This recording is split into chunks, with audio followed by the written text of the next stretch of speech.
ଆପଣଙ୍କୁ ଲାଗିବ ପରିବେଶ ଭିତରୁ ପଶିଲେ ଗୁରୁ ପୀଢ଼ା ହୋଟେଲରେ ପଶିଲେ ଆପଣଙ୍କୁ ଲାଗିବ ଆପଣ ଘରେ ହିଁ ବସିଛନ୍ତି, ଆପଣ ଘରେ ହିଁ ବସିକି ଖାଇଲା ପରିକା ଲାଗିବ।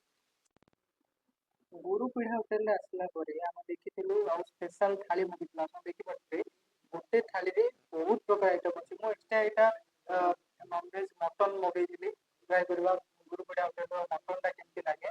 ତା ସହିତ ଆପଣ ଦେଖିପାରୁଥିବେ ଟୋଟାଲ ଏଇ ଥାଳିକୁ କେମିତିକା ଭାବେ ସଜା ଯାଇଛି। ଇଏ ହେଉଛି ବେସର, ଇଏ ହେଉଛି ଦହି ବାଇଗଣ, ଇଏ ହେଉଛି ଶାଗ ଖରଡ଼ା, ଅଲଡି ଭଜା, ଚିପ୍ସ ଅଛି, ତା ସହିତ ସାଲାଡ ମଧ୍ୟ ଆସିବ, ତା ସହିତ ଡାଲି, ଭାତ ଆଉ ଚାରୁ।